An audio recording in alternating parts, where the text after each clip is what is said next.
Good morning and welcome to day 19 of our 21-day journey, our return to nature. Not just to this beautiful natural world around us, there's Lola, but also to the beautiful natural world within us, what I call our true nature.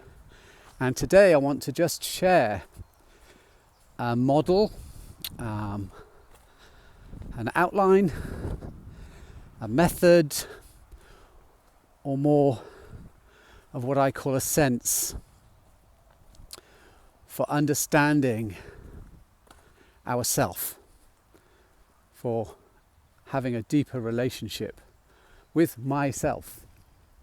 And I've talked already and shared already on these videos I've been making to help guide you and share my reflections while I'm walking over these 21 days. And I've talked about how and shared about how sometimes I don't feel like myself. I might describe it as being under the weather, out of sorts. My mum would have used the phrase discombobulated. I still don't know what that word means. What's a combobulation? It sounds like a very old word. But out of sorts, under the weather, not myself.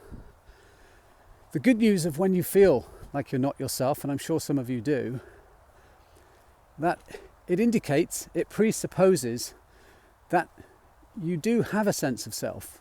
Otherwise you wouldn't know, you wouldn't be aware that you were not yourself. I think the problem is we don't have a specific sense of self, but we have almost an instinctive sense of self, maybe an intuitive sense of ourself. And we kind of have an awareness that we're not being ourselves. Lola, this way. Good girl. We have an awareness that we're not actually ourselves. There's part of ourself that's missing.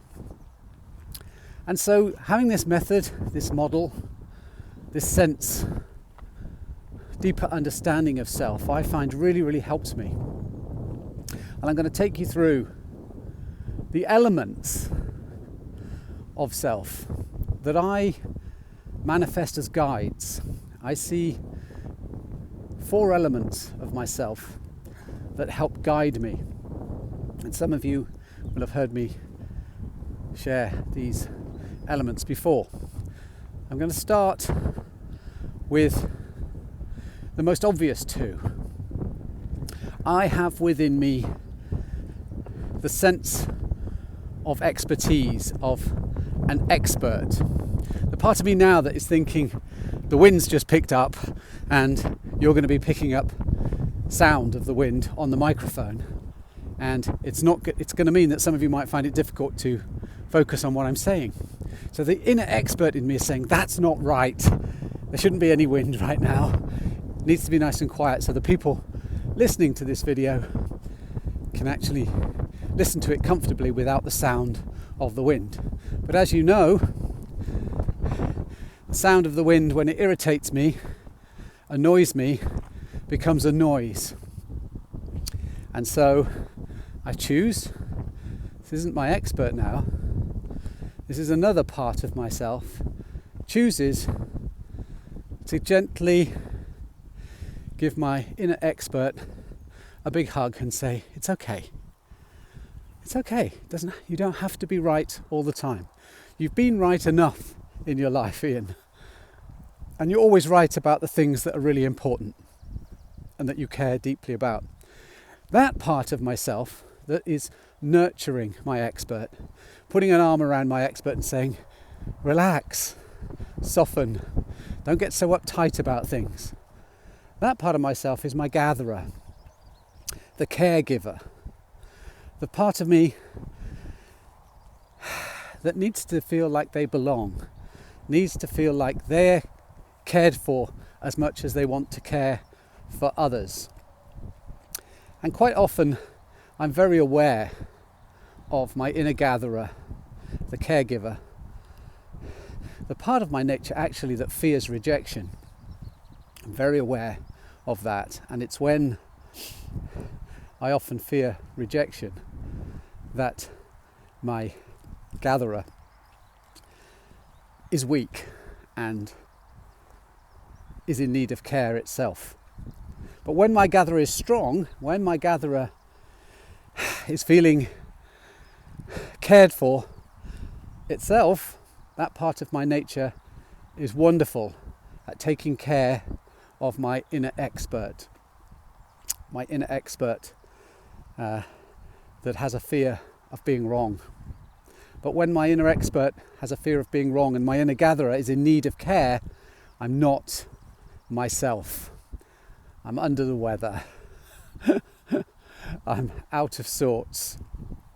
I need to pull myself together. And pull is the wrong word. Pull myself together is something that my parents used to say, and I heard lots of other people used to say, you know, when you're feeling discombobulated, when you're feeling out of sorts, you need to pull yourself together and just get on. And pulling to me is not great. Pulling my gatherer, pulling my caregiver, just makes my caregiver feel less than and rejected, and I guess at some points bullied and abused if I have that approach, and if others have that approach towards me. I mean, I'm sure now, as I explain or I share this deep understanding I have, this underlearning I have of my inner expert and my inner gatherer, that you'll have an understanding of that as well. You'll maybe connect with that part of you that fears rejection, so is always trying to belong, maybe adapting yourself, maybe compromising your values, maybe going along with something you sense you shouldn't be going along with, but it's kind of what everybody else is going along with, and you don't want to rock the boat, you don't want to upset people by saying no, so you say yes. And when you say yes to those things, you're actually saying no to yourself, to your inner gatherer. So it can feel abusive sometimes. It can feel like you're neglected sometimes as well if you do choose a different path to other people and they ignore you or they unfriend you, as social media does with people so much. We see so many people struggling. Their inner gatherers are struggling because they want to be part of a community. They want to be part of a social group. And when we get excluded from that social group, that's really when we feel it, or our gatherer feels it. But as I say, when my gatherer is strong and can care for my expert, so my expert becomes strong, my expert can then advise and coach and help my intuitive and sometimes risky explorer from going a little too far. My explorer likes the fun and freedom of life. My explorer likes to go out and explore. My explorer wants to go left when everybody else is going right. My explorer wonders and is curious about what's behind that wall. And then my expert, when my expert's at its best, it helps my explorer to just be a bit more balanced, just be a little bit more cautious and not leap before I've looked, not prepare before I set off into unknown pastures. Is the only word that comes to mind there, but into the unknown. So my gatherer supports and heals my expert, and my expert advises and helps direct in a gentle way my explorer, so that my explorer doesn't feel trapped, my explorer doesn't feel controlled, because that's the one thing that my explorer fears, is control. And so my expert's very good at controlling, but my expert controls when my expert is not at its best. When my expert's at its best, it's controlling with an open palm. So in a way, it's not controlling. It's a little bit like in the breathing exercise when I say, the space between the in-breath and the out-breath is a pause, not a hold. It's not for my expert to hold my explorer back. It's often as a parent, I recognise sometimes I'm using my inner expert and I'm holding my children back, or I'm holding the people I care for back because I care. My gatherer is not at their best and saying, look, they're going to hurt themselves, they're going to get into trouble, they're going to get things wrong. Then my expert dives in and tries to control. But really, what I notice in my children, they're more explorers than adults are. They, as children, that's how they learned. That's how my grandchildren are learning right now. They're exploring the world. They're putting things in their mouth that maybe, I as a grandparent think, well, it's not a good idea to put it in your mouth. But if it's not going to harm them too much, maybe it doesn't taste very nice, then just let them explore. Let them know that exploration is just as important as expertise, and caring is just as important as expertise and exploring. And one of the ways my explorer helps the fourth element of my nature is the explorer guides my hunter. My hunter is my instinct. It's the protector in me that at its best is a protector that can seek out and find new ways when it's guided by my explorer, my intuitive explorer. You see, my hunter and the huntress, hunters and huntresses, I think I have a combination of both within me. I have a hunter and a huntress, and they're slightly different. The hunter is very self-centered, whereas the huntress is always linked to the gatherer, is always linked to the caregiver. So as hunters, those of you watching this who are more hunter than huntress in your instinct, this is often why men struggle, because they forget that element of the caregiver, that their role is really to protect, not to just go find and track down for themselves, the individual. And I think it was the wise hunters that realized that their chances of survival are even better when they collaborate and they cooperate and they connect with gatherers. That's why our ancestors are referred to as hunter-gatherers, because it's that effective connection of protector, seeker, or tracker, and caregiver, community builder. When my hunter's at its best, it's a protector. It can help me find things. I can find my way when my hunter is supporting me. When my hunter supports my gatherer feels protected and isn't concerned about rejection and can focus on caregiving and creating community.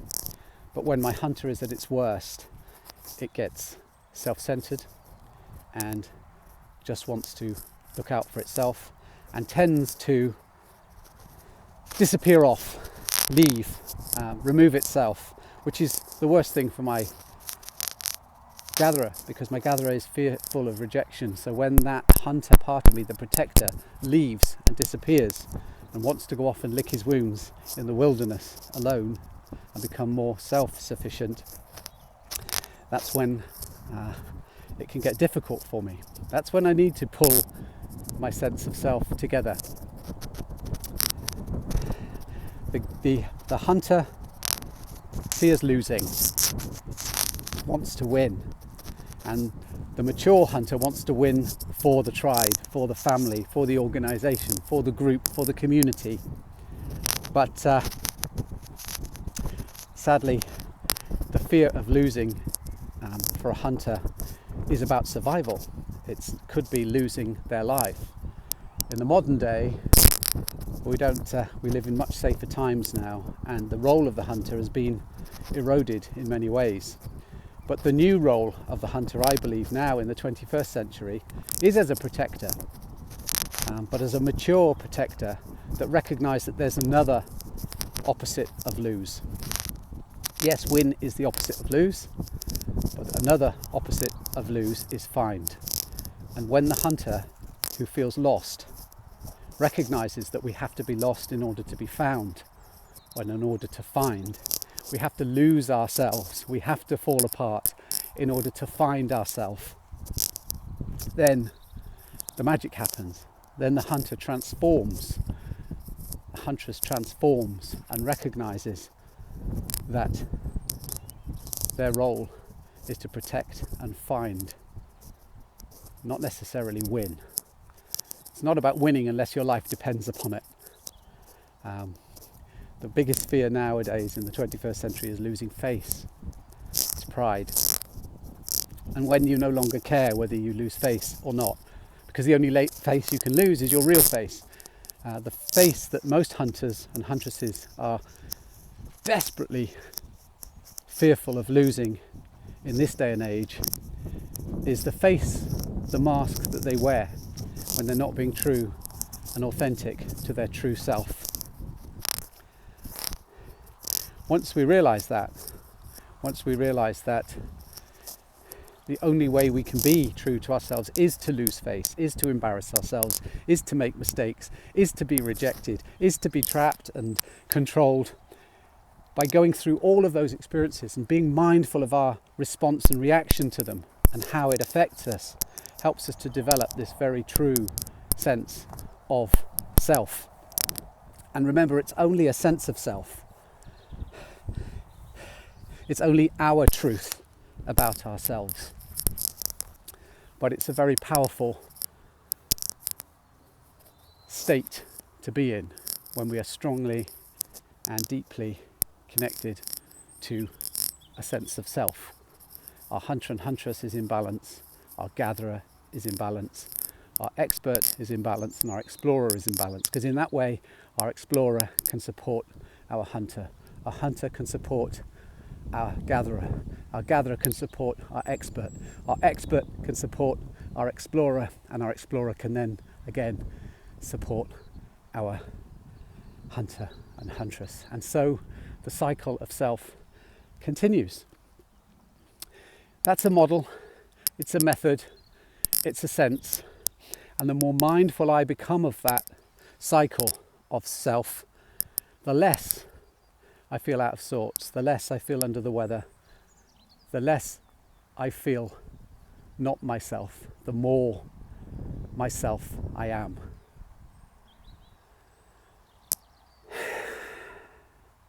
That's quite a long video this morning, but it's an important video. It's day 19, and there's only 2 more days to go.